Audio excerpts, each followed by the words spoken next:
macno wanaagsan soo dhawaada saaxiibayaal ra'iisul wasaaraha xukuumadda federaalka Soomaaliya Xamse Cabdi Barre iyo taliyaha qaybta koontineed afraad ee ciidamada xoogga dalka ama militariga Soomaaliya General Jimcaale Jaamac Takar ayaa la filayaa inay ku kulmaan maamulka waqooyi bari Soomaaliya maxaa laga wada hadlayaa maxaa ka jira wararka sheegaya in si awood ay Puntland ay ku maqoonin doonaan dhinaca kale magaalada Gaalkacyo dhaqaaqyo xoogan ayaa caawa ka soconaya xilli ciidamadii markaasi Saciid Cabdullaahi Deni uu geeyay magaalada Gaalkacyo xarunta maamulka Puntland ama markaasi Galmudug ay dhinaca dowladda federaalka u goostaan wararkii ugu dambeeyay xiisada maamulka Puntland iyo kulamada Mareykanka ka wada halkaasi ayaan muuqaalkan idin kula wadaagi doonaa soo dhawaada saaxiibayaal waa habeenimo markaasi Isniinaysi bixisa talaadada soo dhaweynayna taariikhda ay ku aasaysan tahay 3 bisha waa markaasi 8 Agoosto sanada 2026 ra'iisul wasaaraha xukuumadda federaalka Soomaaliya Xamse Cabdi Barre oo ku sugan maamulka waqooyi bari Soomaaliya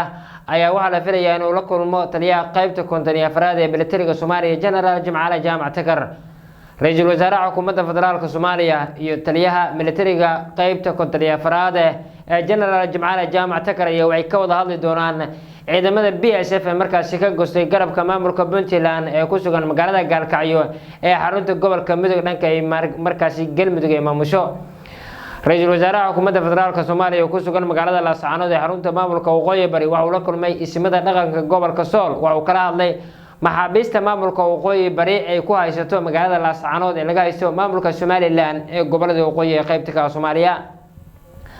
ra'iisul wasaare Xamse Cabdi Barre waxa markaasi la sheegay in ismada dhaqanka gobolka Sool uu kala hadlay sidii maxaabiistaasi aan maxkamad la taagin oo markaasi loogu gudbi lahaa maamulka Somaliland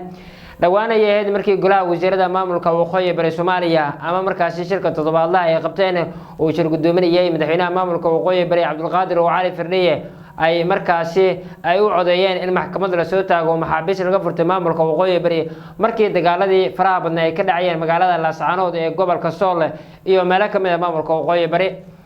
sidoo kale arrintan waxay ku soo aadaysaa iyadoo Faymo Qoojiye sidoo kale xubno ka tirsanaa maamulka waqooyi bari ay u goosteen dhinaca maamulka Somaliland ra'iisul wasaare Xamse Cabdi Barre oo halkaas u tagay magaalada Laascaanood inuu ka qayb galo markii la aasaasay sanad guuradii ka soo wareegatay maamulka waqooyi bari ayaa waxa la sheegay in markaasi uu doonayo in xilligan buux ka dambeeyo odayaasha dhaqanka gobolka Sool uu kala hadlay in si cafis loo fidiyo ama la sii daayo maxaabiis ku xaniman maamulka waqooyi bari Soomaaliya waxa uu markaasi kulankan uu ku soo aadayaa iyadoo dhaqdhaqaaqyo xoogan laga dareemayo dhinaca maamulka waqooyi bari Soomaaliya dhawaana yahay markii ciidamo ka tirsan maamulka waqooyi bari sidoo kale kuwa maamulka Somaliland ay ku dagaalameen qaybo ka tirsan gobolka Sool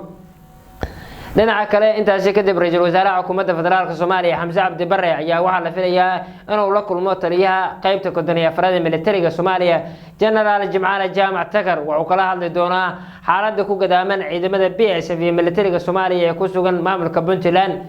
waxa uu sidoo kale oo markaasi oo kala hadli doonaa taliyaha qaybta koontineed afraad ee ciidamada xoogga dalka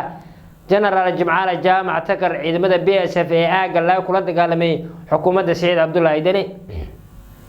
dhinaca kale Saciid Cabdullaahi Deni isagu waxa uu markaasi u qaaday tallaabooyin waaweyn oo markaasi uga hortagayo kulankan ay qorsheynayaan inay markaasi isku arkaan ra'iisul wasaaraha xukuumadda federaalka Soomaaliya waa markaasi Xamse Cabdi Barre iyo sidoo kale taliyaha qaybta koontineed afraad militariga Soomaaliya General Jimcaale Jaamac Takar